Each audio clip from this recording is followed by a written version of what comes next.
नमस्कार। एसटिभी च्याटमा यहाँलाई हार्दिक स्वागत छ। म प्रकाश गिरी। एसटिभी च्याटको आजको अङ्कमा हामी चर्चा गर्नेछौँ हाम्रो राजनीति यति धेरै असरल परेको छ। सन्दर्भ लिउँ 2072 साल असोज 3 गते जब संविधान जारी भयो, त्यसपछि नेपालका राजनीतिक पार्टीहरूले राजनीतिक सङ्क्रमण अन्त्य भयो, आर्थिक विकास समृद्धि अबको एकमात्र लक्ष्य हो भनेर बताएका थिए। यो 6 वर्षको बिचमा भर्खरै हामीले संविधान दिवस मनाएका छौँ। यो 6 वर्षको बिचमा राजनीतिक सङ्क्रमण अन्त्य भएन, बरु जरा गाड्यो। यसले नयाँ रूप लियो, हाँगा हाल्यो। यो कसरी भयो त? हामीले संसदको स्थिरताको कुरा गऱ्यौँ, सरकारको स्थिरताको कुरा गऱ्यौँ, दलहरू विभाजन नहुन् भनेर विभाजन गर्न नसक्ने खालको कानुनी प्रावधानहरू राख्यौँ। तर यी सबै व्यवस्था प्रावधानहरूका बावजुद पनि एकपटक दल एकीकरणको हावा चल्यो, अहिले विभाजनको हावा चलिराखेको छ। संसद विघटन दुई पटक बेहोरेको हाम्रै आँखा सामुन्नेमा छ र अहिले जुन अवस्था छ, सरकार न छ न छैनको अवस्थामा छ। पार्टीहरूको अवस्था भूमिका त्यस्तै खालको छ। हामीले राजनीतिक प्रणाली बदल्यौँ, तर राजनीतिक प्रणालीसँगै ब्यानर बदलियो। आम जनताको स्तरमा के बदलाव आयो? आजको अङ्कमा चाहिँ यो बदलाव दुनियाँ नै बदल्छौँ, नसके समाज बदल्छौँ, देश बदल्छौँ। यो जुन बढिराखेका राजनीतिक पार्टीहरू यसरी कमजोर फुच्चे किन भइराखेका छन्? विश्वसनीयतामा ह्रास किन आइराखेको छ? आजको अङ्कमा हामी चर्चा गर्नेछौँ यस बारेमा। हामीसँग आज कुराकानीको लागि स्टुडियोमा राम कार्की हुनुहुन्छ, नेपाल कम्युनिस्ट पार्टी माओवादी केन्द्रसँग सम्बद्ध व्यक्तित्व हुनुहुन्छ। यहाँलाई स्वागत छ। धन्यवाद। अब तपाईँको अनुभव नि, अब बौद्धिक नेता भनेर तपाईँलाई मान्दछन्, अनि सांसद त भइ नै हाल्नुभयो, मन्त्री पनि हुनुभयो। यो सारा अनुभव अब चाहिँ खुल्ला राजनीतिदेखि भूमिगत राजनीति, अब कति बेला मरिन्छ नि थाहा नभएको राजनीतिदेखि आजको यो खुलापनसम्म उपभोग गरिराख्नु भएको छ। कुराको सुरुवात हामी यहीँबाट गरौँ न। तपाईँहरूले जुन कल्पना गर्नुभएको थियो नि, यो समाज चाहिँ बदलिन सक्छ र हामी बदल्छौँ भनेर, कहाँनिर ठेस लाग्यो? मुख्य कुरा त सिद्धान्तहीन राजनीति भनेको लट्टाइमा नबाँधिएको चङ्गा जस्तै हो। जबसम्म चङ्गा लट्टाइमा बाँधिन्छ त्यो नियन्त्रणमा आउँछ, त्यसलाई दायाँ बायाँ गर्न सकिन्छ, तल ल्याउन सकिन्छ। जब त्यो लट्टाइबाट चुडिन्छ त्यसपछि त्यो चङ्गाको त गन्तव्य के हो थाहै हुँदैन। चेट कहाँ जान्छ। त त्यस्तै मुख्य रूपमा चाहिँ जब संविधान जारी भइसकेपछि सबभन्दा बढी जरुरी कुरा चाहिँ के थियो त भन्दाखेरि त्यो संविधानमा उल्लेखित कुराहरू अथवा जेलाई प्राप्त गरियो भनिएको थियो त त्यो कुरालाई समाजको विभिन्न तहमा विस्तार गर्ने, विभिन्न क्षेत्रमा विस्तार गर्ने। जस्तो गणतन्त्र आयो, त गणतन्त्रको अर्थतन्त्र के हो, गणतन्त्रको संस्कृति के हो, गणतन्त्रमा शिक्षा कस्तो हुनुपर्छ, त त्यो चिज चाहिँ जीवनको सामाजिक जीवनको विभिन्न पहलुमा विभिन्न तहमा त्यसलाई लैजाने र सिञ्चित गर्ने काम चाहिँ सबभन्दा जरुरी काम थियो। त त्यति बेला तपाईँले अघि भने जस्तै एउटा यस्तो गलत डिस्कोर्स सुरु गरिदिए यहाँ कि अब राजनीतिक क्रान्ति सकियो, अब समृद्धि सुरु हुन्छ। तपाईँले ख्याल गर्नु होला, मैले पटक पटक लेखेको छु, पटक पटक बोलेको छु कि राजनीतिको लगाम नलागेको अर्थतन्त्रको घोडाले तपाईँलाई कहीँ पनि पुर्याउँदैन। अर्थतन्त्र भनेकै राजनीतिको एउटा अङ्कमा विस्तारित भएको कुरा मात्रै हो। अर्थतन्त्र कुनै स्वतन्त्र चिज होइन। अर्थतन्त्र भनेको राजनीतिकै एउटा विस्तार हो, उसले गाइड गर्छ राजनीति स्वाभाविक रूपमा। त्यसैले त्यसलाई पोलिटिकल इकोनोमी भनिन्छ, होइन? हामी पोलिटिकल इकोनोमी भन्छौँ। त त्यसो हुनाले त्यहाँनिर एउटा गलत खालको बुझाइ, गलत खालको सोच, गलत खालको समझदारी चाहिँ विकास भयो। त त्यसो भइसकेपछि गणतन्त्रको विस्तारै भएन। अब अहिले पनि के देखिन्छ त भन्दाखेरि साना साना रजवाडाहरूले चलाइरहेको जस्तो, ओलिगार्की जस्तो देखिन्छ, होइन? एउटा धनाढ्यहरूको समूहले पछाडिबाट चाहिँ चाबी लगाइदिने, त्यो चाबीले जति घुमाउँछ त्यस्तो देखिरहनुको कारण के हो त भन्दाखेरि डेमोक्रेसीको अभाव हो। डेमोक्रेसीलाई विस्तार गरिएन, त्यसलाई चाहिँ इन्टेन्सिफाई गरिएन, त्यसलाई घनीभूत तुल्याइएन। यही हो यसको परिणाम। त्यो घनीभूत गरिएन, यसलाई इन्टेन्सिफाई गरिएन भने मतलब हाम्रो राजनीतिक नेतृत्वमा त्यो ज्ञान, त्यो सिप, त्यो क्षमता रहेनछ भनेर मान्नु पर्यो। यस्तो पनि होला, यसलाई फिलोसफिकली यसरी पनि हेरौँ कि नेपाली समाजलाई परिवर्तन गर्नको निम्ति जति त्याग र बलिदानको जरुरी थियो त्योभन्दा बढी नै त्याग र बलिदान भएर कहिलेकाहीँ क्लान्त स्थिति आउँछ। तपाईँले धेरै त्याग गर्नुभयो तर परिणाम धेरै आएन भने त त्यसले स्वाभाविक रूपमा समाजलाई थकाइदिन्छ, समाज थाक्छ। तर एउटा कुरा के हो भने मैले यो बारम्बार भन्ने गर्छु कि समाज परिवर्तन गर्ने ऊर्जा भनेको चाहिँ रिन्युएबल ऊर्जा हो, नवीकरण गर्न सकिने ऊर्जा हो। त्यसलाई सिद्धान्तद्वारा, त्यसलाई मूल्यहरूद्वारा, त्यसलाई सद्विवेक अब सदाचार आदिद्वारा चाहिँ फेरि रिन्यू गर्न सकिन्छ। ऊर्जा कसले भर्छ समाजलाई? नेतृत्वले, पोलिटिकल लिडरसिप। नेतृत्वलाई ऊर्जा कसले दिन्छ? अब नेतृत्वलाई एउटा कुरा त सिद्धान्तले दिन्छ हैन, त्यसैले सिद्धान्तनिष्ठ राजनीतिको जरुरी त्यहाँनिर छ क्या। अब हामीले देख्छौँ नि त पत्रकार साथीहरूकै पनि कस्तो देख्छौँ भने एकदमै तेजाबी खालको कुराहरू सुन्न चाहने हैन, टिआरपी बनिहाल्ने, न्युज बनिहाल्ने, अलिक प्रोभोकेटिभ खालको, मतलब त्यसको गहिराइमा नजाने, यसका कारणहरू के छन् त्यसको गहिराइमा नजाने हैन। त त्यसले स्वाभाविक रूपमा सबै नेपालको सबै प्रबुद्ध जो वर्ग आफूलाई भन्छ त त्यसले यो गम्भीर कामतिर ध्यान दिइरहेको छैन। जस्तो गणतन्त्र शिक्षामा कसरी आउनुपर्छ त अहिलेसम्म मलाई लाग्छ, म बारबार भन्ने गर्छु आफ्नो कन्स्टिट्युएन्सीहरूमा गएर कि अहिलेको पाठ्यक्रम कसैले हेरेको छ सिरियसली? 1 क्लासदेखि BA सम्मको पाठ्यक्रम के छ? त्यहाँ ब्राह्मणवाद भरिभराउ छ, त्यहाँ पितृसत्तात्मक सोचलाई बेसरी इन्सर्ट गरिएको छ हैन। र नेपालको जुन जात व्यवस्था छ एउटा कलङ्क जस्तो, त त्यो जात व्यवस्थालाई कहीँ न कहीँ त्यहाँ जस्टिफाई गरिएको छ। त यस्तो प्रकारको शिक्षा, यस्तो प्रकारको सोच अब त्यतातिर ध्यानै छैन कसैको हैन। हाम्रो गीतहरू जो गाइन्छ, रेडियोमा टिभीमा जो गीतहरू बज्छन्, त त्यो गीतको के छ कन्टेन्ट हैन? हामीले जो समाचारहरू सम्प्रेषण गर्छौँ त्यो कस्तो खालको छ? त्यसले के पार्छ? बिहान उठेर समाचार सुनिसकेपछि मान्छे फ्रेस हुन्छ कि निराश हुन्छ कि डिप्रेसनमा पो जाने हो कि? त त्यो बारेमा त गम्भीर हुनु पर्यो नि त। जस्तो जसले कलम चलाउँछ, जसले यस्तो मिडियाहरू चलाउँछ अथवा जसले राजनीति गर्छन्, त ती मान्छेमा गम्भीरताको अभाव देखिन्छ। त्यो चरम अभाव देखियो, अभाव मात्र नै चरम अभाव देखियो। यसले के समाज विघटनको बाटोमा लैजाँदैछ? अब निश्चित रूपमा के भने अहिले जुन तपाईँले देखिरहनु भएको छ यो गतिरोधहरू जो देखिरहेछ, कसैलाई कसैमाथि विश्वास छैन। व्यक्ति कि संस्था? संस्थाहरूमाथि पनि। संस्थाहरूमाथि विश्वास नहुनु भनेको त विघटनको बाटोमा जानु हो। निश्चित रूपमा यो कुरा के हो भने तपाईँलाई कमसेकम तपाईँको प्रतिद्वन्दी या तपाईँको बैरीले पनि यतिको मान्छे चाहिँ होस् भनेर अड्कल गर्न सकोस् न कि यति चाहिँ गिर्दैन, यति गिर्न सक्छ अथवा यति चाहिँ नैतिकता पालन गर्छ, यसपछि चाहिँ यो नैतिकतालाई छोडिदिन्छ भन्ने कमसेकम इस्टिमेट गर्न सक्ने हालतमा हुनु पर्यो नि त मान्छेहरू हैन, नेतृत्वहरू। तर त्यो नै छैन क्या।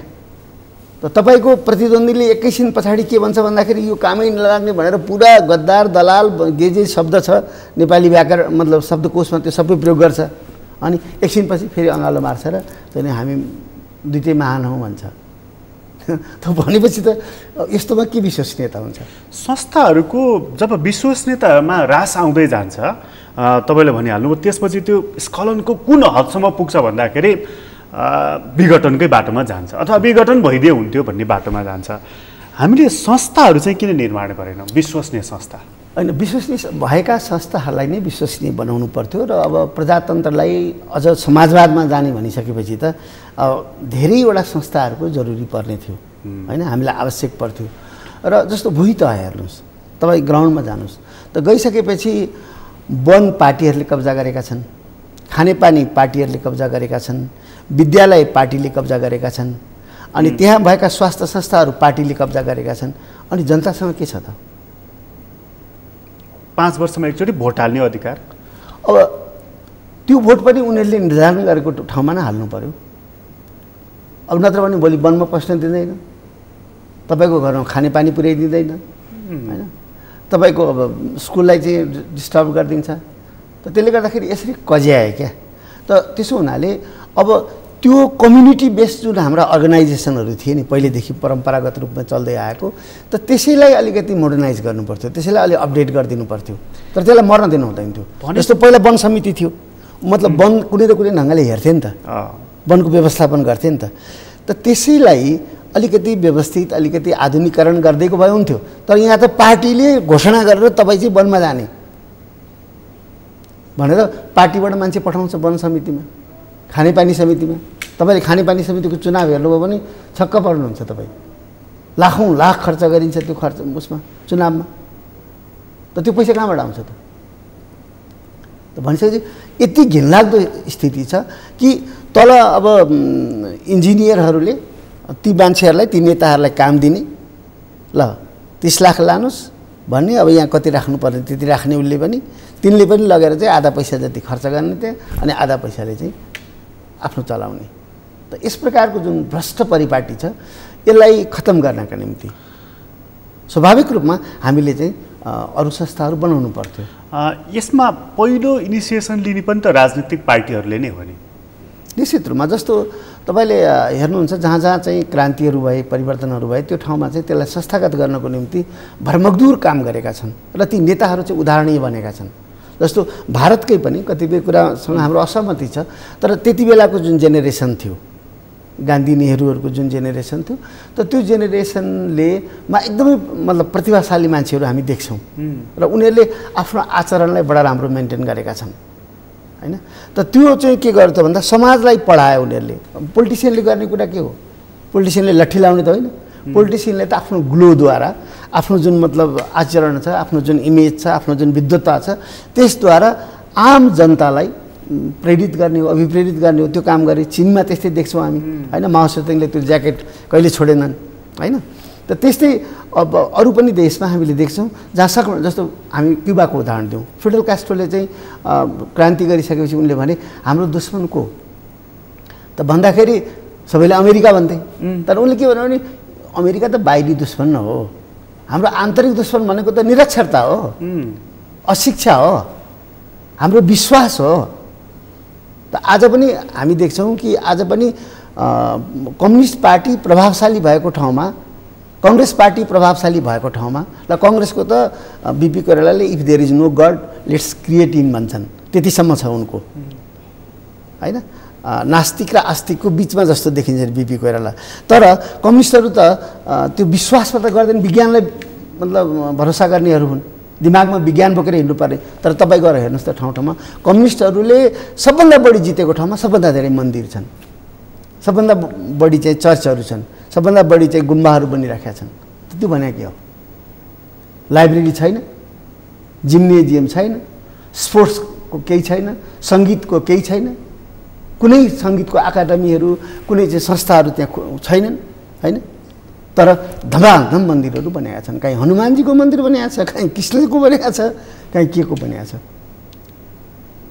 त त्यसले गर्दाखेरि यो भने के त यो भने अर्थ उनीहरूले आफ्नो सिद्धान्त छोडे। सिद्धान्त नभएपछि पार्टी र नेता के हुन्छ? त्यो दैनन्दिनको राजनीतिमा जान्छ, जसलाई रियल पोलिटी भन्छन्। जे आउँदै जान्छ त्यो गर्दै जाने, आफूसँग कुनै लामो सोच छैन।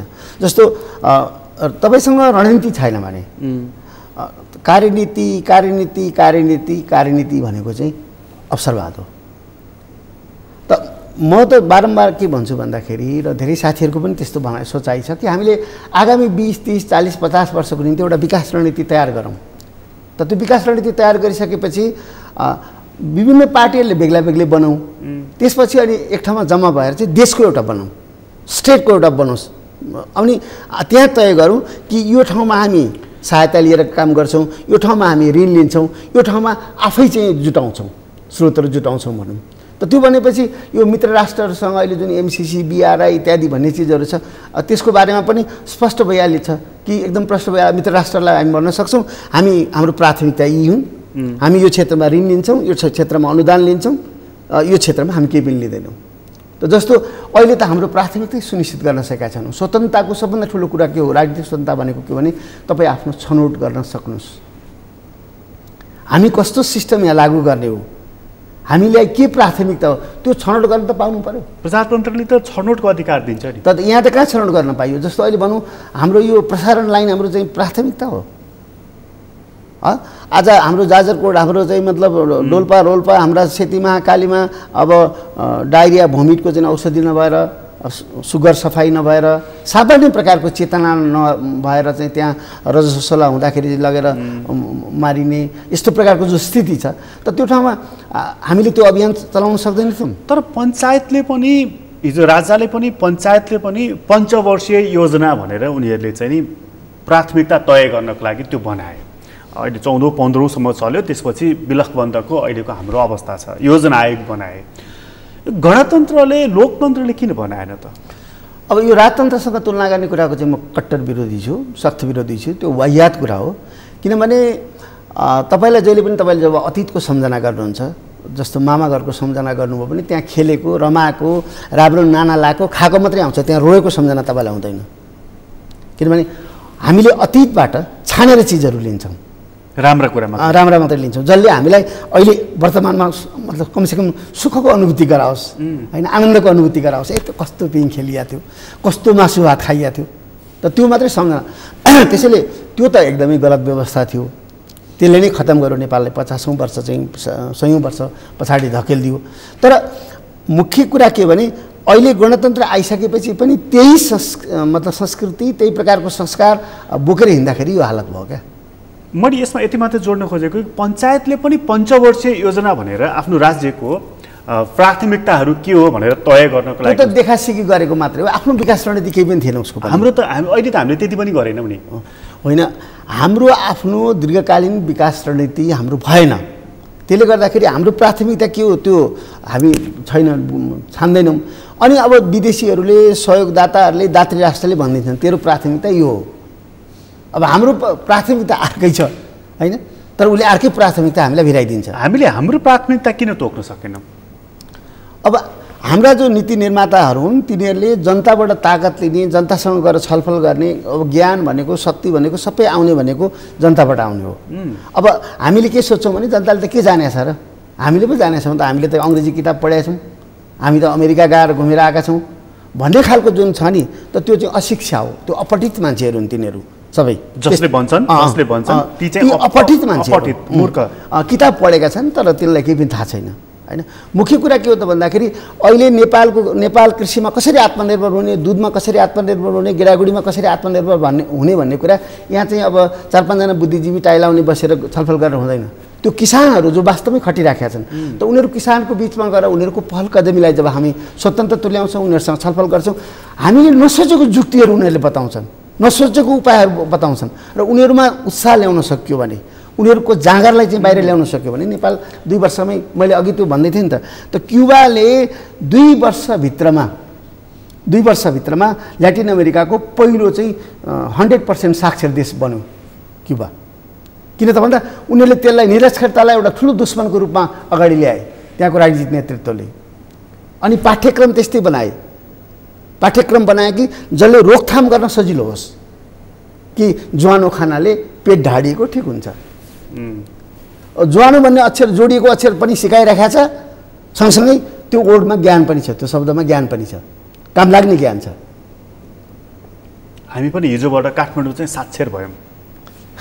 हजुर, साक्षर भयौँ। अब तर के पढाएर साक्षर भयौँ, के पढ्यौँ, होइन।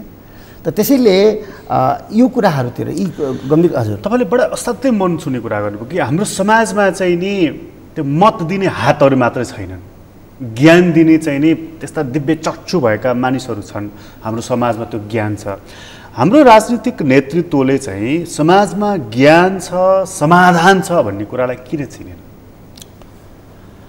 अब एउटा कुरा त यस्तो लाग्छ कि अब दुःखमा मान्छे हुन्छ नि, दुःखमा चाहिँ जस्तो यो विश्वासीहरूले दुःखमा देउता सम्झिने, सुख परेपछि देउता छैन भने जस्तै त जनता पनि त्यस्तै, जनतालाई पनि त्यसरी नै लिइदिए। जब हिजो कठिनाइ थियो, पार्टी कमजोर थियो, आफूहरू कुनै हैसियतमा थिएन, त्यति बेला ती जनता सबै भए, महान भए, होइन। तर आफू अलिकति मास्तिर उक्लिसकेपछि अब त्यो जनता त केही पनि भएन भने जस्तो स्थिति, मतलब प्राथमिकता बदलियो। जस्तो अहिले भन्नुहोस् न, अब अहिले विदेशी सल्लाहकारहरूले अथवा ठुला स्टार होटलहरूमा हुने चाहिँ सेमिनारमा पाउने कुरालाई ठुलो ज्ञानको रूपमा लिन्छन्।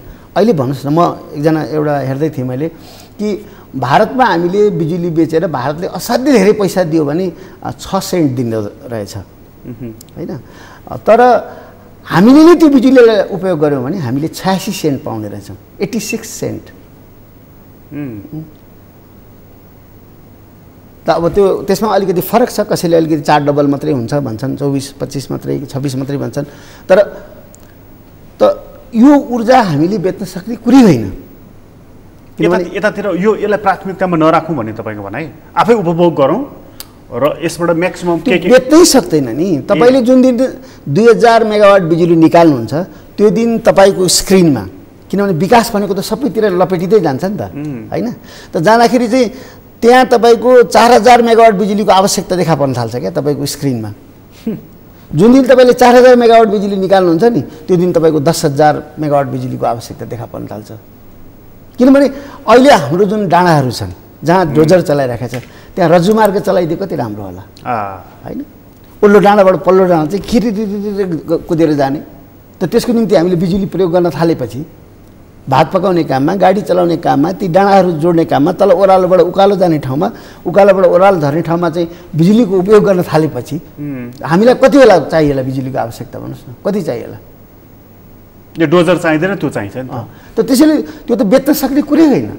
त्यो बेच्नलाई प्रसारण लाइनको निम्ति चाहिँ विदेशीहरूको सबै शर्तहरू स्वीकार गरेर चाहिँ सहायता लिइदिने कुरा सही हो भन्ने त्यस्तो नि बुद्धिजीवी हुन्छन्। अब यो कुरा पनि हामीलाई विदेशीले भनिदिनु पर्ने हो, तिमीहरूलाई सुरुङ चाहिँदैन, तिमीहरूलाई घुम्ती सडक चाहिँदैन। उनीहरू काहीँ केही स्वार्थबाट निर्देशित छन्, नत्र भने अब अन्नजीवी मात्रै त होइन होला नि,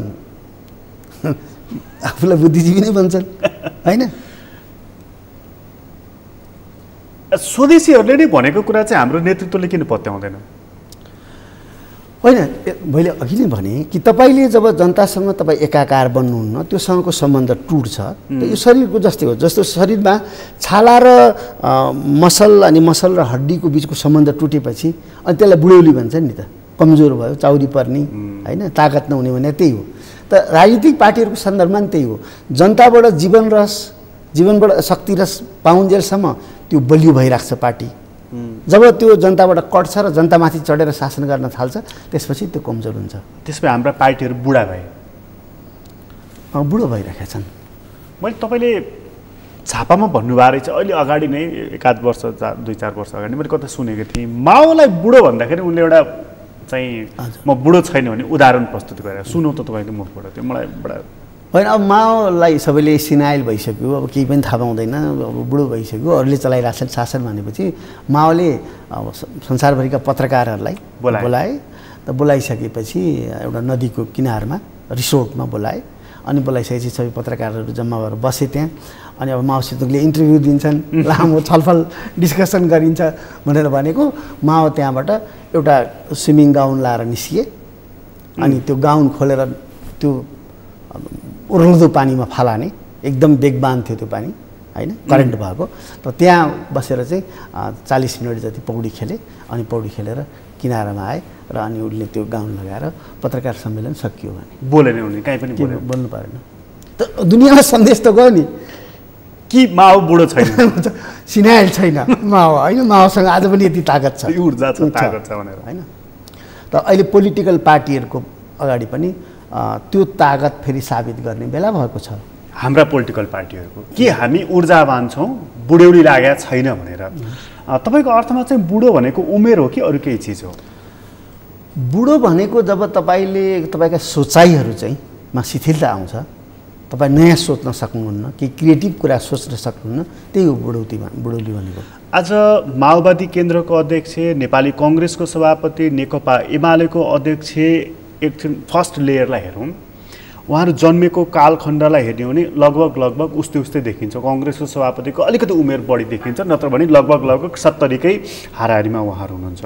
उहाँहरू जुन कालखण्डमा जन्मनुभयो, जुन लगभग राणा देख्नुभयो उहाँहरूले, नभए पनि प्रजातन्त्रको आगमन 7 सालको पुस्ता भनौँ न, उहाँहरू जुन कालखण्डमा जन्मनुभयो, हुर्कनुभयो, शिक्षा दीक्षा जुन प्राप्त गर्नुभयो, उहाँहरूबाट हामीले आज गणतन्त्रको कालखण्डमा के कल्पना गरिराखेका छौँ भने त्यो जेटको र चाहिँ केपी ओलीको भाषामा चाहिँ सुलसुले रेलको चाहिँ हामी चाहिँ कल्पना गरिराखेका छौँ। उहाँहरूसँग यो चिजको कल्पना गर्नु र उहाँहरू यति धेरै परिवर्तन हुन्छ भनेर अपेक्षा गर्नु हाम्रो चाहिँ बदमासी होइन, अथवा हाम्रो नादानी पनि होइन। हाम्रो नादानी सबभन्दा बढी कहाँ रह्यो भने हाम्रो भन्नाले नि युवा पुस्ताको नादानी कहाँ रह्यो भने उहाँहरू आफू 35-36 वर्षको हुँदा उहाँहरूले आफ्नो पुरानो नेतृत्वलाई चुनौती दिनुभएको थियो र त्यसलाई प्रतिस्थापन गरेर उहाँ आउनुभएको थियो यी सबै नेताहरू। त आजको 35-36 वर्षको युवाले उहाँहरूलाई प्रतिस्थापन गर्ने आँट गरेन। सबभन्दा ठुलो कमजोरी त्यहाँ भयो। त्यहाँनिर भयो। अब चुनौती दिनु पर्यो नि त। त मैले त भीष्मले जस्तै मेरो नयाँ पुस्तालाई भन्छु हामीलाई यसरी मार, यसरी सिद्ध्याऊ, यसरी हान्यौँ भने हामी डल्छौँ। भीष्मले जसरी अर्जुनलाई सिकाएका थिए होइन। अब हामी नमरी हामी नसिद्धेसम्म तिम्रो आउँदैन राज्य होइन। त तिमीले हामीलाई सिद्ध्याउने तरिका चाहिँ यो हो। त कोही त युवाहरू निस्कियोस् यो आन्दोलनमा जसले चाहिँ 35-36 वर्षमा प्रचण्डले जस्तो दस्तावेज लेखेको थियो, जुन स्पिरिटमा काम गरेको थियो त्यसलाई चाहिँ मतलब फिका साबित गरिदियोस् होइन। कोही त आओस् जसले नयाँ विचार नयाँ सोच लिएर आओस्। आज यत्रो संसारमा यत्रो उन्नति भएको छ भनिन्छ, त त्यो उन्नतिहरूलाई पनि सँगसँगै होइन इमर्स गरेर एउटा नयाँ विचार लिएर आओस् न त, कि नेपालको शिक्षालाई यसो गर्ने, नेपालको कृषिलाई यसो गर्ने। त यसको मतलब चाहिँ अहिलेको हाम्रो जुन यो पहिलो पुस्ता छ हरेक पार्टीको, यो पहिलो पुस्ताबाट हुने यति नै हो, यिनले जति वर्ष अब काम गरे पनि हुने यति नै हो भन्ने निष्कर्षमा तपाईँ पुग्नु भएन? होइन, अब यसलाई लगेर तल जनतासँग ठोकाइदिन सक्यो भने अलिअलि ऊर्जा आउला। त्यो समय पनि रहेन। अब ऊर्जा आउने भनेको के हो भने अब जस्तो भन्नुहोस् न, यहाँ 4 जना बसेर जो नीति बनाइरहेछन् नि अहिलेसम्म, त नेपालको नीति कसले बनाउँछ? नेपालको शिक्षा नीति कसले बनाउँछ? स्वास्थ्य नीति कसले बनाउँछ? नेपालको कृषि नीति कसले बनाउँछ? त भन्दाखेरि ती मान्छेहरू अब बनमारा र तितेपातीको भेद नजान्नेहरू चाहिँ स्वास्थ्य नीति बनाउने भनेर बसेपछि हुन्छ। त त्यसो हुनाले हामीले जनता बनाइ यहाँबाट त एउटा ड्राफ्ट मात्रै मस्यौदा मात्रै बनाउने हो। मस्यौदा बनाएर जनताको बिचमा पठाइदिने अनि जनताले छलफल गर्छ। त त्यहाँबाट आएको जति पनि उपायहरू, जुक्तिहरू, तौर तरिकाहरू, सुझावहरू छन् अनि त्यसलाई सङ्कलन गरेर अनि त्यति बेला चाहिँ एक्सपर्टको जरुरी पर्यो। त्यति बेला भाषाको एक्सपर्ट, अरू ज्ञानको एक्सपर्टलाई राखेर ल यसलाई चाहिँ अब परिमार्जित गरेर एउटा दस्तावेज बनाऊ।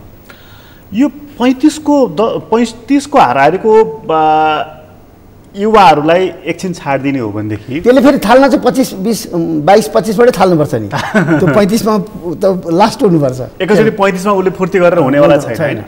ल त्यो 35कोलाई एकछिनलाई छाडिदिने हो, तपाईँहरूको पुस्ता 60को पुस्तालाई एकछिन भन्ने हो भने तपाईँहरूले यो 70को पुस्तालाई किन धक्का दिन सक्नु भएको छैन? अब यस्तो भयो, अब हामीले धक्का दिने, अब यसलाई पोजिटिभली लिँदाखेरि के हो त भन्दाखेरि जहिले पनि राजनीतिक उत्तराधिकार भनेको सङ्घर्ष गरेर प्राप्त गर्ने कुरा हो होइन। अब यो त्यसै दिने, लेखेर दिने चिज होइन, दानमा पाइने कुरा होइन। त्यसैले हाम्रो मतलब कम्युनिस्ट आन्दोलनमा भनिन्छ मार्क्सको सबभन्दा राम्रो शिष्य भनेको लेनिनलाई भनिन्छ। किनभने लेनिनले जति मार्क्सवादमा संशोधन कसैले गरेका छैन, बुझ्नुभयो त? त त्यस्तै अब अहिले हाम्रो नेता प्रचण्डलाई जसले बढीभन्दा बढी रिभिजन गर्न सक्छ, रिभिजिट गर्न सक्छ, संशोधन गर्न सक्छ, त्यही नेता भएर आउँछ। त प्रचण्डकै हरेक कुरालाई फलो गर्ने मान्छे त त्यो त शिष्य मात्रै हुन्छ, डिसाइपल, भक्त मात्रै हुन्छ। नेपालको ट्रेजेडी के भयो भने जस्तो पुष्पलालसँग लास्टमा चाहिँ उनीसँग कमरेड कोही पनि रहेन, उनका सहयोगीहरू मात्रै रहे। उनलाई भात पकाएर खुवाइदिने, उनकोलाई बिमारी हुँदा हेर्ने यस्ता मान्छे मात्रै उनीसँग रहे। सबै कमरेडहरू छोडेर हिँडे होइन। अब अहिले चाहिँ आफूले केही गतिले गर्न नसकेका हुनाले बारम्बार पुष्पलालको नाम लिन्छन्, तर पुष्पलाललाई जताभावी भनेर अमर्यादित कुरा गरेर निस्केकाहरू यिनीहरू, राजनीतिक शब्द पनि प्रयोग गरेर होइन। त्यस्तै मोहन विक्रमको हकमा त्यस्तै होइन। मोहन विक्रमसँग पनि कमरेड राख्न सकेनन् उनले, त्यो कल्चर भएन, विकास भएन कम्युनिस्ट आन्दोलनमा। उनीसँग डिसाइपलहरू मात्रै छन्, शिष्यहरू मात्रै छन्। त अब त्यो रोगलाई समाप्त पार्नु पर्थ्यो अहिले हाम्रो यो पिँढीले होइन, कि अब डिसाइपल्सहरू होइन, मलाई च्यालेन्ज गर्ने, मेरो विचारलाई च्यालेन्ज गर्ने, त्योभन्दा उन्नत विचार ल्याउने, त त्यो मान्छे मेरो सही उत्तराधिकारी हुनसक्छ भन्ने संस्कार, डेमोक्रेटिक संस्कार चाहिँ भएन नेतृत्वमा। उहाँहरूलाई चाहिँ आलोचना गर्ने मान्छे चाहिँ उहाँहरूले दुश्मन ठान्नुभयो। त्यो ठान्नु त उहाँहरूको अनडेमोक्रेटिक संस्कार भयो, तर उहाँहरूले त्यो ठान्दै पनि ठोक्न सक्नु पऱ्यो नि त। किन सक्नु भएन तपाईँहरूले? होइन, अब हामीले प्रयत्नहरू गऱ्यौँ। मैले अस्ति सुने तपाईँहरूको स्थायी कमिटीमा, हुन त इन्फर्मल्ली मैले पाएको सूचना, प्रचण्डले ल त्यसमा तपाईँहरू नेतृत्वमा को आउन चाहने आउनुहोस्, म स्थायी कमिटीमा मात्रै सीमित भएर बस्छु भनेर भन्नुभयो भनेर। तपाईँहरूले म छु किन भन्नु भएन? अनि म त स्थायी कमिटीमै छैन होइन। अब म जस्तो मान्छे विचार निर्माण गर्ने ठाउँमा पुग्नलाई हाम्रो पार्टी त्यति त्यो अवस्थामा पुगेकै छैन। तपाईँहरूको स्थायी कमिटीमा पुग्ने मापदण्ड के हो? मापदण्ड छैन। अब मैले बुझ्ने मापदण्ड छैन। मतलब स्थायी कमिटीमा कसरी पुग्छ अन्त? अब पुगिरहेका छन्। मतलब स्थायी कमिटीको सदस्य हुने कसरी छ त्यसमा? एउटा कुरा के नि, केवल हाम्रो पार्टी मात्रै होइन, समग्र आन्दोलनमै डेमोक्रेटिक संस्कार, डेमोक्रेटिक संस्कृति चाहिँ भित्रिसकेको स्थिति छैन। प्रजातान्त्रिक संस्कृति चाहिँ भित्रिसकेको स्थिति छैन होइन। अब एका दुईले प्रयास गरिरहेका छन्, त्यसैले त अहिले पनि बिपीको यति ठुलो अग्लो देखिनु कारण के हो भने बिपी आफू प्रधानमन्त्री हुँदाखेरि आफ्नो अपोजिसनमा लेख्नका निम्ति पत्रकार बोलाएर त्यसलाई प्रत्येक महिना सहायता दिने, मद्दत दिने, मदत दिदीलाई आलोचना गर त त्यो संस्कार उनले चाहिँ विकास गर्न खोजे हुनाले बिपी रहे। तर बिपीकै पनि अब पछाडिका आउनेहरूले त उनको विरुद्धमा लेखिदिए पत्रकारलाई त भेट्दैन, आँखाले देखिँदैन। त त्यो संस्कार संस्कृति अब कम्पिटिसन जस्तो भयो क्या, को सबभन्दा बढी एक्लै डिसिजन गर्न सक्ने, एक्लै, त त्यो चाहिँ सबभन्दा पावरफुल लिडर। जसले सेन्ट्रल कमिटीसँग सहायता लिएर सेन्ट्रल कमिटीसँग सोधेर चाहिँ छलफल गरेर गर्छ त्यो अलिक कमजोर। जस्तो यहाँ अहिलेको कन्टेम्पोरेरी पोलिटिक्समा माधव नेपाललाई कमजोर मानिन्छ, किनभने उनी त्यहाँ सल्लाह नगरी केही गर्न सक्दैनन्। मोहन वैद्यलाई कमजोर नेतृत्व मानिन्छ, किनभने उनी जहिले पनि सल्लाह गर्छु भन्छन्। कसैसँग वार्ता भयो भने म गएर साथीहरूसँग कुरा गर्छु अनि आएर भन्छु भन्छन्। कस्तो डिसिजन पावर नभएको मान्छेले त भन्छन् होइन। तर अब जो जनतामै जान्छ नि, यी कुराहरू लिएर जो जनतामै जान्छ ती त झन् कमजोर। अब हामी जस्तो मान्छे त धेरै कमजोर मान्छे हौँ, हाम्रो हैसियतै छैन, किनभने हामी त गएर जनतासँग भन्छौँ, आम जनताहरूसँग कुरा सुनाउँछौँ। त त्यसले गर्दा हाम्रो कुरा प्रिभेल गर्ला। म विश्वास त के छु त भन्दाखेरि हामीले सही कुरा गरिरहेको हुनाले यो कुरा प्रिभेल गर्ला, गर्छ निश्चित एक दिन। तर अब ढिलो चाँडो त हाम्रो हातमा मात्रै छैन।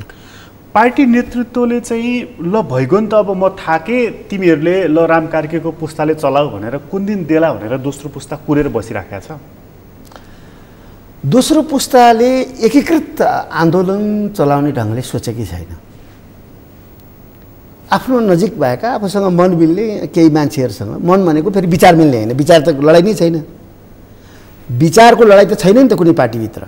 जस्तो नेपाली काङ्ग्रेसभित्र दुईवटा तिनवटा कार्यक्रम आएर लडाइँ हुने, एमालेभित्र दुई तिनवटा कार्यक्रम आएर त्यसको बिचमा सङ्घर्ष हुनेको त देखिँदैन होइन। अब अहिले त कस्तो डरलाग्दो कुरो देखियो त भन्दा पुरै फासिजमतिर उन्मुख र देशको कर्पोरेट हाउसको इसारामा सबै डिसिजन गर्ने ओलीलाई बडा सिद्धान्त र विचारका कुरा गर्ने साथीहरूले समेत पनि गएर ओलीलाई साथ दिए। यी 10 पाइला भन्नुहुन्छ, ओलीको दरबारमा गए त भनेपछि त मतलब विचारविहीनताको कति डरलाग्दो स्थिति छ। त्यहाँ पुगेर सङ्घर्ष त गर्दैछ नि। जस्तो घनश्याम भुसालको मैले हेर्दै थिएँ, यो यसको पुनर्व्याख्या गरौँ भनेर उनले फेरि सैद्धान्तिक एउटा चाहिँ बहस चाहिँ। अब त्यहाँ चाहिँ के भने नेताहरू वस्त्रविहीन भएर हिँडेका छन्, उनले तिनलाई वस्त्र प्रदान गर्न कोसिस गरिरहेका छन्। यो सैद्धान्तिक वैचारिकै हो यो झगडा। यहाँ विचारको झगडा छ, यहाँ सैद्धान्तिक वैचारिक भनेर सैद्धान्तिक वैचारिक एउटा आवरण चाहिँ दिने कोसिस गरिरहेका छन् ती साथीहरूले होइन। तर ऊ त नाङ्गो छ, अब लगाइदिन्छन् अहिले घनश्यामले लुगा परतिर फालिदिइहाल्छ उसले। परतिर गएपछि ऊ रौद्र एकदम चाहिँ नि अब रौद्र रूप लिएर हिँडेका छन् नेतृत्व, वस्त्र लाउँदिन भनेर होइन, पुरा शिव भएर होइन। अब यिनी वस्त्र लगाइदिइरहेछन् त त्यो त उनी जस्ता मान्छेहरूले त नयाँ ढङ्गको एउटा सोचका साथ सिङ्गो कम्युनिस्ट आन्दोलनलाई एकीकृत गर्ने हिसाबले त्यो ढङ्गले दस्तावेजहरू लेख्ने अनि छलफलहरू गराउने त त्यो गुण जहाँ चाहिँ नो भन्न पाइँदैन, जहाँ नेतासँग विमति राख्यो कि त्यसको भोलिपल्टदेखि उसको चाहिँ पत्ता साफ हुन्छ, त त्यो ठाउँमा त्यो विचारका कुरा गरेर के अर्थ हुन्छ? त्योभन्दा त बरु अन्तसंस्कार छ। बरु माओवादीभित्र अहिले पनि फरक कुराहरू गरेर, यति कुरा गरेर पनि म अहिले गएर प्रचण्ड कमरेडसँग बसेर मजाले सौहार्दपूर्वक चिया खान सक्छु। उहाँले इगो लिनुहुन्न? उहाँले एकछिन लिनु होला, तर लिनुहुन्न। मतलब तपाईँको राजनीतिक जीवन सङ्कटमा पर्दैन? पर्दैन। अब जे परेछ त त्यो परेकै छ होइन, तर अरू पर्दैन। प्रचण्डको आलोचना गरे बापत तपाईँको राजनीतिक जीवन सङ्कटमा पर्छ कि पर्दैन? पर्दैन। भनेपछि उहाँ त्यस्तो इगो लिने मान्छे होइन। होइन।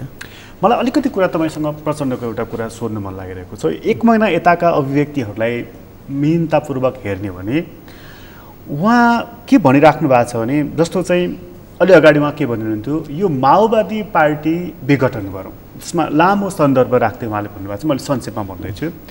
त्यसपछि हिजोको अभिव्यक्ति हेर्ने हो भने यो माओवादीमा एमालेकरण भयो। एमालेकरण भनेको भ्रष्ट भयो, दलाल भयो, यान भयो, त्यान भयो, उहाँको व्याख्यामा छ। मैले त्योभन्दा अगाडि अघिल्लो साताकै कुरा गर्ने हो भने म त 1-8 वर्षपछि एक्लो पो हुन्छु कि क्या हो? अझै अगाडिको 10-15 दिन अगाडिको कुरा गर्ने हो भने म राजनीति छाडेर अब संस्मरण लेखेर बस्ने अवस्थामा पो पुग्छु कि? यो महिना दिन यताका यी 3-4वटा शब्दहरू मात्र, वाक्यहरू मात्र मैले तपाईँलाई चाहिँ राखिदिएको। तपाईँहरू दैनिक उहाँसँग भेटघाट छलफल भइराखेका हुनाले सजिलो छ तपाईँलाई बुझ्नको लागि, भन्नको लागि भनेर। यी अभिव्यक्ति निराशाका अभिव्यक्ति हुन् कि छटपटीका अभिव्यक्ति हुन् कि असुरक्षाका अभिव्यक्ति हुन् कि अथवा प्रचण्ड अर्को केही छलाङ मार्ने कोसिसमा छन् भन्ने कुरा हो? यो हो चाहिँ के हो?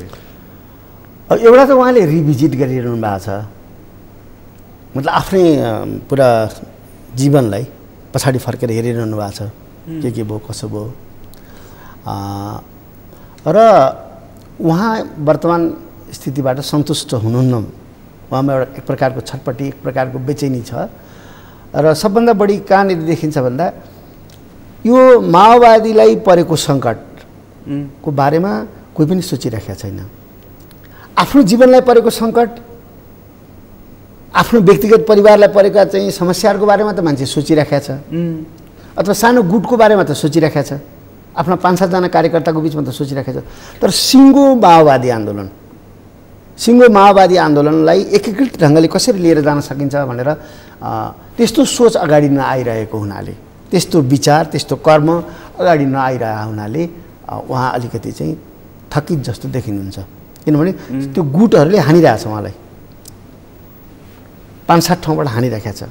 र फेरि नेपालमा संस्कार कस्तो रह्यो त भन्दा, मोहन विक्रम कहाँबाट म एउटा प्रतीकात्मक रूपमा भन्छु, जबसम्म दुध आइराखेको थियो नि, गज फिज काटेर खाए र तिनै फिज काटेर खानेहरूले ओरतिर आइसकेपछि तथानाम गाली गरे मोहन विक्रमलाई। हामीले मोहन विक्रम प्रवृत्तिलाई ध्वंस गऱ्यौँ, सिद्ध्यायौँ भनेर। जुन बेला मोहन विक्रम बलियो थियो त्यति बेला बेसरी फाइदा उठाए। त त्यो देखेको हुनाले, इतिहासमा त्यो देखेको हुनाले प्रचण्डलाई पनि त्यो मलाई लाग्छ लाग्न थाल्यो होला हाम्रो अध्यक्षलाई कि चारैतिरबाट जसले दुधहरू बेसरी पिए तिनले अझै पनि दुध अलिअलि आउँदैछ, छोड्या छैनन् त्यसैले। तर दुध अलिकति आउन नसकेको स्थितिमा त फेरि त्यसरी नै जस्तै मोहन विक्रमलाई चाहिँ हाने त्यसरी पो हान्ने हुन् कि भन्ने कुरा पनि आएको होला होइन। तर प्रचण्डमा जुन प्रकारको छटपटाहट छ अरू नेतामा मैले देख्दिनँ। त्यसैले यहाँ आशा छ अरू पार्टीका नेताहरूमा यस प्रकारको छटपटी छैन भने मतलब यथास्थितिमा उनीहरू रमाइरहेका छन्। त प्रचण्ड चाहिँ अहिले वैचारिक रूपमा एकदम बेचैनी चाहिँ देखा परेको छ उहाँमा। त्यसलाई अर्को अर्थमा भन्नेहरूले चाहिँ के भन्दा रहेछन् भने यो चञ्चलता हो, यो चञ्चलताले चाहिँ सङ्कटमै लैजान्छ भनेर। नै प्रचण्डलाई व्यक्तिगत जीवनमा फर्कने बाटो छैन होइन, किनभने अरू जम्मै गइसके। अब बाबुराम गए, अर्को गए, कता कता गए, सबै गए। तर उनी त्यो थामेर बसिरहेका छन्। त्यो कम्युनिस्ट आन्दोलनको जति पनि लायबिलिटी छ अथवा जे जति लिगेसी छ, जो मतलब नासो छ, धरोहर छ, त्यो सम्पूर्ण लिएर बसिरहेका छन् प्रचण्ड। र प्रचण्डलाई व्यक्तिगत जीवन गरेर जिउने छुट छैन, किनभने उनी व्यक्तिगत जीवनमा जान साथ सबै आइलागिहाल्छन्। खनिन्छन् उनी विरुद्ध? निश्चित रूपमा, किनभने माओवादीको त हामीसँग अतीत छ नि त। म अहिले गएर न्युजिल्यान्डमा बडा स्वतन्त्र जीवन बिताउँछु भन्यो भने 5 दिनपछि न्युजिल्यान्ड सरकारलाई थाहा हुन्छ कि यसको पृष्ठभूमि माओवादी थियो, यो हतियारबन्द क्रान्तिमा संलग्न थियो, यसले मान्छेलाई हतियारबन्द क्रान्तिको निम्ति उक्साएको थियो अथवा आफै संलग्न थियो, यो कुरा आइहाल्छ। त्यहाँ शान्तिले बस्न दिँदैन। हेर्नुहोस्, सबै सिआइडी, सबै स्पाई, सबै सिआइए सबै त्यहाँ पुग्छ। यहीँ त गाई पालेर बस्न सकिन्छ नि? सकिँदैन। तपाईँको अतीतले तपाईँलाई लखेटिरहन्छ। तपाईँ भविष्यमा हुने कुराबाट जोगिन सक्नुहुन्छ, अतीतबाट कसरी जोगिनुहुन्छ? अतीत त तपाईँसँगै जान्छ नि। तपाईँ जति मेट्न खोजे पनि, जति पर्दा हाल्न खोजे पनि बेला बेलामा त आइहाल्छ त अतीत त, हान्छ त्यसले। अहिले त्यसैले मैले यसलाई कन्क्लुड गरौँ, त्यसैले प्रचण्डले अब व्यक्तिगत उसमा पो जाने कि यो पार्टी नै विघटन गर्ने कि भन्ने त्यो छुट उहाँलाई छैन, होइन? तर त्यो चाहिँ एक प्रकारको भावुक अभिव्यक्ति मात्रै हो उहाँको। तर यति कुरा अर्थ लाग्छ कि अब यसरी हुँदैन है, यो तरिकाको कम्युनिस्ट आन्दोलन बनाएर हुँदैन। त अब चुनौती के छ त भन्दा साँच्चीकै मजदुर किसानमा आधारित कम्युनिस्ट पार्टीको रूपमा माओवादी पार्टीलाई फेर्ने चुनौती चाहिँ प्रचण्ड लगायत हामी सबैसँग छ। उहाँले जुन माओवादीको एमालेकरण भयो भनेर जुन व्याख्यामा भन्नुभएको छ नि, एमालेमा जस्तै जाल छेल पदप्रतिको आसक्ति यो हामी कहाँ पनि देखियो भनेर एउटा सन्दर्भ भन्नु पनि भएको छ। जति सांसद छन् सबलाई मन्त्री चाहिएको छ। त यो भनेको त भ्रष्टीकरणको एउटा हद हो नि त। यस्तो हो, अब पार्टी द्वन्द्वात्मक भौतिकवाद, ऐतिहासिक भौतिकवाद भन्छन् कम्युनिस्टहरू, भनेको लडिरहने, हरेक कुरामा द्वन्द्व हुन्छ भन्ने विश्वास छ। भनेपछि त कम्युनिस्ट नलडी त बस्न सक्दैन नि त। अरू कोही पाएन भने कोसँग लड्छ त? आफैसँग लड्छ। त त्यसो हुनाले कम्युनिस्टले के गर्नु पऱ्यो भने त्यो लड्ने चिज चाहियो। लड्ने चिज अहिले विचार नभएकोले, विचार भएको भए त्यसैमा लड्थ्यो, विचारको मदानी राखिदियो, उसको बिचमा राखिदिएको भए त्यही मदानीमा गर्थ्यो र लडेर त्यसबाट एउटा नौनी निस्कन्थ्यो, होइन? जस्तो समुद्र मन्थन गर्दा निस्के जस्तो। तर अहिले के भने विचारविहीन लडाइँ भयो। गुटहरू जो बनेका छन्, जस्तो एमालेमा हामीले गुटहरू हेर्यौँ, त्यहाँ कुनै वैचारिक गुट छैन। नाता के छ त भन्दा 8औं महाधिवेशनमा सँगै भोट हालेको, 9औं महाधिवेशनमा सँगै भोट हालेको। अनि तिमीहरूको को हो त सिद्धान्त विचार के हो भने देउता, मदन भण्डारलाई देउता बनाए, उनको कन्ट्रिब्युसन, उनको योगदान, उनको लेखमाथि कुनै छलफल पनि गर्न नपाइने, छलफल गर्नु पनि नपर्ने, त्यो कस्तो प्रकारको कन्ट्रिब्युसन पनि भन्नु नपर्ने। त त्यस्तो गुट चाहिँ अब माओवादीमा पनि बन्न थाल्यो। माओवादीमा हिजो वैचारिक गुटहरू बन्थ्यो, होइन? विचार समूह, विचारको आधारमा वैचारिक चाहिँ छलफलहरू हुन्थ्यो। तर अब आज वैचारिक छलफलको सट्टा के भइदियो त भन्दा दुईजनाले एकैतिर घडेरी किने हुनाले उनीहरूको एउटा गुट बन्यो, दुईजनाको एकैथरी ससुराली भएकाले तिनको गुट बन्यो, यस्ता गुट बन्न थाले क्या। त यस्तो गुटले जहिले पनि कहाँ लैजान्छ भन्दा अन्तर्कलामा लैजान्छ, फुटमा लैजान्छ, व्यक्तिगत कटुताहरू उत्पन्न गराउँछ। तर वैचारिक सङ्घर्षले व्यक्तिगत कटुता उत्पन्न गराउँदैन। यो अहिले तपाईँ सुरुदेखि अहिलेसम्म विचारविहीनताको जुन कुरा गरिदिनुहुन्छ नि, सिद्धान्त छाडेपछि केही पनि रहँदैन, होइन? विष रहेन भने सर्प पनि सर्प रहँदैन नि त।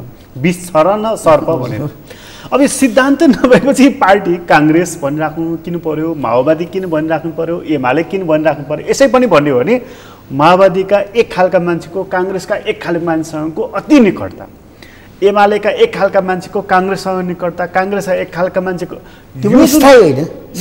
यो जुन क्रस बन्डिङ छ नि, अब यसले त पार्टी विहीनताको अवस्थामा लैजाँदैन, सिद्धान्त विहीनता त भइ नै सकेको थियो। त्यो स्वाङ मात्रै हो।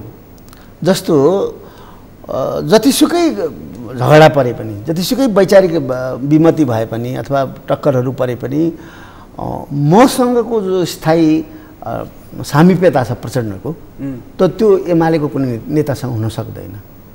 एकछिन स्वाङ हुनसक्छ, स्वाङको रूपमा नि, असाध्यै मन पराएको, कति नजिक, कस्तो क्लोज, किनभने हाम्रो टाइम टेस्टेड हो। तर यसमा अलिकति तपाईँसँग फरक मत राखेँ मैले, अलिक बादलजीहरूलाई हेर्दाखेरि हुँदो रहेछ भन्ने ठाउँमा छु म पनि। त्यो सब स्वाङ हो। बादललाई व्यक्तिगत रूपमा अहिले एमालेको उनका कोही मान्छे भनौँ, नाम नलिउँ मैले, त्यो र म बादलसँग सँगै देखा पऱ्यौँ, बादलका अगाडि दुईजना देखा पऱ्यौँ भने स्वाभाविक रूपमा बादलको बढी मतेर गइहाल्छ। मसँग 30 वर्षको सम्बन्ध छ, अझ 35 वर्षको, होइन? सँगै खाएका छौँ, सँगै हिँडेका छौँ, त्यस्ता कयौँ दुःख सुखका हाम्रा चाहिँ आफ्ना सम्झनाहरू छन्। त्यो अहिलेको नयाँ पिर्ती जो हो नि बुझ्नुभयो त कान्छी श्रीमती त ल्यायो राम्री भनेर, तर सुत्यो सपनामा आफ्नो पहिलेकै देख्छ क्या त्यस्तो स्थिति हो। र यहाँ कुरा के भने म अलिकति के गरौँ भने हाम्रो अधिवेशन हुँदैछ माओवादीको, यो अधिवेशनमा यसपटक कमरेड प्रचण्डले पनि दस्तावेज ल्याउनुहुन्छ र त्यहाँ धेरैवटा दस्तावेजहरू आउँछन्।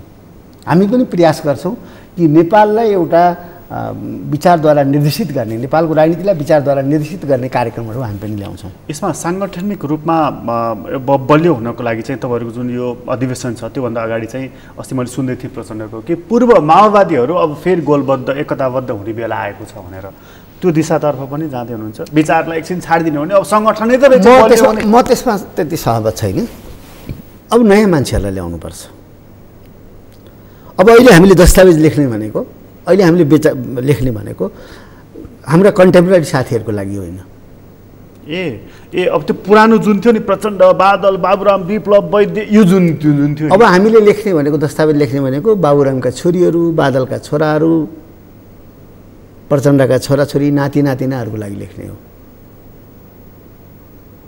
उनीहरूको लागि तिनीहरूलाई सम्झेर लेखियो भने अलिकति त्यो प्रभावशाली र त्यो साँच्चीकै एउटा महत्त्वपूर्ण अर्थपूर्ण होला। तर अब यिनै मान्छे फेरि जम्मा गरेर केही पनि हुँदैन। तपाईँलाई यो गणतन्त्र कति सुरक्षित लागिराखेको छ? गणतन्त्र मतलब यसलाई प्रणाली नै, यसलाई एउटा जुन प्रजातान्त्रिक गणतन्त्र, समाजवादी गणतन्त्र बनाउने कुरा चाहिँ कठिन छ। तर अब यस्तै खालको ल्याङफ्याङ्गे गणतन्त्र त रहिरहन्छ। अब यो जो बेला बेलामा हवा गर्छ नि कि यस्तो आउला, फर्केर आउला, के आउला भन्ने कुरा, त्यो हुँदैन। किनभने मैले बारम्बार भनेको छु, यो सायद सगरमाथा टिभीमा नि भने होला मैले, कि 7 सालमा राणाहरू हटिसकेपछि 27-28 सालसम्म पनि केही राणाका पहिलाका काम गर्ने मान्छेहरू फेरि राणाहरू फर्केर आउँछन्, बेङ्गलोरमा त छन्, अनि आएर फेरि शासन गर्छन् भनिरहन्थे क्या। तर राणा शासन आएन। फ्रान्समा अहिले पनि राजा भन्छन् होइन, 400-500 वर्ष भइसक्यो भन्छन्। भनेपछि यो मतलब यो एउटा दिवा स्वप्न जस्तो मात्रै नै, एक प्रकारको यो अतीत मोह भइरहन्छ। तर एउटा तपाईँ वर्तमानमा छटपटिनुहुन्छ नि, त त्यसपछि तपाईँलाई अतीततिर चाहिँ सम्झना, अतीतको न्यानो पनि लाग्न थाल्छ कि। तर चाहिँ एकदम दिग्गज मानिसहरू, बुद्धिजीवीहरू, बौद्धिकहरू पनि के भन्छन् भने यो संविधान यति भारी भरकमको छ कि यसको बोझले किचेर यो ढल्छ, प्रणाली परिवर्तन त अवश्यम्भावी छ भनेर। न अब यो कसलाई बुद्धिजीवी भन्ने एउटा ठुलो डिबेट परेको थियो पहिला नेपालमा। को हो बुद्धिजीवी भने, मतलब इन्टेलेक्चुअल भन्ने को हो, र नेपालका धेरै इन्टेलेक्चुअलहरू त्यो विवादमा लागेका थिए क्या। त वास्तवमा जसले समाजमा एउटा रचनात्मक कुरा दिन सक्छ, रचनात्मक कुरा भन्नाले कुनै वस्तु दिनु परेन, सोच, तरिका, डिजाइन जो दिन सक्छ, त्यो मात्रै बौद्धिक हो क्या। पढे लेखा हुनसक्छ, डिग्रीधारी हुनसक्छ मान्छेहरू होइन, तर उसको क्रिएटिभ कन्ट्रिब्युसन के त, उसको रचनात्मक योगदान के त समाजलाई, उसले रचनात्मक योगदान दिन सक्दैन। क्रिएटिभ फेरि रचनात्मक है, डिस्ट्रक्टिभ होइन, रचनात्मक योगदान दिने मान्छे मात्रै बुद्धिजीवी हो। हामी कहाँ चाहिँ केही चिज प्राप्त गर्न आशा राखेको, त्यो प्राप्त नगरेपछि आलोचना गर्ने समूह बढ्ता भयो, त्यो त त्यसलाई आम मान्छे भन्नु पर्यो। त्यसलाई आम मान्छे जस्तो पनि के भने, त्यो म एउटा यसलाई एउटा रमाइलो कुरा गरौँ, कतिपय मान्छेले भन्छन् फलाना कस्तो चलाखेर त, यस्तो बनायो, यस्तो घर बनायो, गाडी यस्तो लिएको छ, यस्तो गरेछ, यस्तो रहेछ, तिमीहरू के हो बेकारको गफ गरेर बसिरहेछ भन्छन् क्या। त मैले भन्छु अब गोरुलाई पनि त्यहाँ हरियो घाँस राखिदिएपछि र यता पराल राखिदियो भने हरियो घाँसतिर मन्टो लैजान्छ क्या। त गोरुलाई इन्टेलेक्चुअल भन्ने कस्तो बाठो, कति चलाक, कति बुद्धिजीवी। अरे भाइ त्यो त एनिमल इन्स्टिङ्क्ट हो, त्यो अन्तर प्रेरणा हो पशुको। त धन दौलत खोज्नु, ठुलो घर खोज्नु, यो त अन्तस्प्रेरणा, यो त पशुवत व्यवहार हो। यो त गोरुको हरियो घाँसप्रतिको चाहना जस्तै हो। त्यतिले त्यो बुद्धिमान मानिँदैन, त्यो बुद्धिजीवी ठहरिँदैन त्यसले। यो हाम्रो समाजमा चाहिँ दोग्लापन कसरी रह्यो? मान्छे भन्छ एउटा गर्छ अर्को। यो चाहिँ हाम्रो धर्म संस्कृति संस्कारमा जुन पाखण्डपनहरू छ नि त त्यो पाखण्डपन छोडिन सकेको स्थिति हो। त्यसैले मैले के भन्छु भने नेपालको पाठ्यक्रम पुरै चेन्ज गर्नुपर्छ। नेपालमा शिक्षकहरूलाई एकदमै तालिम दिनुपर्छ र उहाँहरूको सोचमा परिवर्तन गरिदिनुपर्छ। हामी सबै फेरिनुपर्छ, मतलब उहाँहरू मात्रै होइन, हामी सबै फेरिनुपर्छ, हाम्रो सोच फेरिनुपर्छ र विज्ञानमाथि भर पर्ने, विश्वासमाथि होइन। यो दुई तिनवटा कुरा सबभन्दा खतरनाक कुरा छ। एउटा ब्राह्मणवाद सबभन्दा बढी दलितमा पनि छ, जनजातिमा पनि छ। त्यो बाहुन एक्लोको सोच होइन त्यो, होइन, ब्राह्मणवाद जसले चाहिँ यो तलमाथि सबै पूर्व जन्म पश्चिम जन्म सबै भन्छ। अर्को कुरो प्याट्रियार्की, पितृसत्तात्मक सोच, त्यो जहाँ पनि छ, महिलाहरूमा पनि छ। त त्यो पितृसत्तात्मक सोचको विरुद्ध हामीले लड्नु पर्यो। अर्को यो जात व्यवस्था, यो जात व्यवस्था र विश्वास, विज्ञानमाथि होइन कि विश्वासमाथि भर पर्ने। त त्यो विश्वासलाई हटाएर त्यहाँ विज्ञानलाई स्थापित गर्नु पर्यो। हामी कहाँ अर्को एउटा पनि समस्या छ नि, लेखिएको भन्दा नलेखिएको कुरामा चाहिँ बढ्ता चाहिँ नि तरङ्ग ल्याउने, कन्स्पिरेसी थ्योरीमा विश्वास गर्ने, षड्यन्त्रको राजनीतिमा यो चाहिँ त्यो त आत्मविश्वासको कमीले हो। तपाईँसँग जब स्वार्थ हुँदैन तपाईँलाई त्यसले धेरै बलियो बनाइहाल्छ, होइन। तपाईँसँग ज्ञान पनि छ भने, अध्ययन पनि छ भने त तपाईँ त धेरै बलियो भइहाल्नुहुन्छ। र तपाईँको ज्ञानले यदि तपाईँको वरिपरिका मान्छेहरू अलिकति आलोकित भएका छन्, अलिकति बलियो भएका छन् तपाईँको सहयोगले, होइन, उनीहरूको सचेतनता बढेको छ, उनीहरूको सौन्दर्यबोध गर्ने चेतना बढेको छ भने त तपाईँ धेरै बलियो भइहाल्नुहुन्छ। किनभने तपाईँको परिवेश आलोकित भएपछि त स्वाभाविक रूपमा तपाईँ आफूलाई बलियो फिल गर्नुहुन्छ। अन्त्यमा चाहिँ अहिलेको हाम्रो जुन राजनीति अवस्था छ, सङ्क्रमणको त हामी चर्चा गरिहाल्यो। यो यसै गरी यो लडखडाएरै चलिरहेको छ, ओखरको पाङ्ग्रा भएको बग्गी जस्तै चलिरहेको छ कि यसले एउटा गन्तव्य लय पनि पक्र्छ? अब माओ सेतुङले बडा ठुलो चाहिँ ओरिजिनल चिन्ताकुन, माओ सेतुङको बारेमा मान्छेलाई विभिन्न गलत अवधारणा छ। अब यहाँ सबैले छोडेका छन् अहिले माओ सेतुङ भन्न, तर माओ चाहिँ एकदमै ओरिजिनल थिङ्कर हुन्। यो 20औं शताब्दीका एकजना र यो भेगका। उनी के भन्छन् भने जब गल्तीहरू चाङ लाग्छ नि त तपाईँ कुनै ठाउँमा जानुभयो, त्यसको लास्ट परिधिमा पुगेपछि त तपाईँ फर्किनै पर्छ नि त, होइन। त त्यस्तै गल्ती अब यति चाङ लागिसक्यो नेपालमा कि अब फेरि गल्ती थुपार्नलाई ठाउँ छैन। त्यसो हुनाले यो सुध्रिनुपर्छ, यो फर्कन्छ, फेरि सुध्रने प्रक्रिया सुरु हुन्छ। यसले लय पक्रन्छ, निश्चित रूपमा पक्रिन्छ। कुनै विकृत रूप त धारण गर्दैन। हामी जहिले पनि एज ए क्रान्तिकारी, मतलब ग्राम्सीको एउटा भनाइसहित म अन्त गर्छु। ग्राम्सी के भन्छन् भने अब यो स्थिति हेर्छु म भयङ्कर निराश हुन्छु भन्छन् क्या, तर एज ए क्रान्तिकारी म आशावादी पनि छु भन्छन्। एज ए बुद्धिजीवी म निराश छु, एज ए क्रान्तिकारी म आशावादी छु भन्छन्। म चाहिँ के देख्छु भन्दाखेरि हाम्रो छोराछोरीको पिँढीले, मेरो सानी छोरीको पिँढीले समाजवाद देख्न पाउनेछन्। किनभने समाजवाद अब विश्व स्तरमा हेर्दाखेरि त्यो रोकिन सक्ने हालतमै छैन। अब पुँजीवादको नयाँ विचरण गर्ने ठाउँ छैन। अब पुँजीवादसँग एकमात्र विकल्प छ ढल्ने, समाजवाद आउँछ। त त्यसले गर्दाखेरि त्यो सम्झिँदाखेरि म एकदम आह्लादित हुन्छु। अनि यहाँको दैनन्दिनको राजनीति, दिनै पछिको पत्र पत्रिका, यता त्यता सबै यो हेर्दाखेरि चाहिँ निराश हुन्छु। तर म मूलतः आशावादी छु। तपाईँलाई धेरै धेरै धन्यवाद। धन्यवाद। आदरणीय दर्शक, तपाईँलाई पनि धन्यवाद। आज हामीले कुराकानी गऱ्यौँ राम कार्कीसँग। उहाँसँगको कुराकानी अहिलेलाई यति नै। एसटिभी च्याटबाट म प्रकाश गिरीलाई बिदा दिनु। सर्वथा टेलिभिजन हेर्दै गर्नुहोला।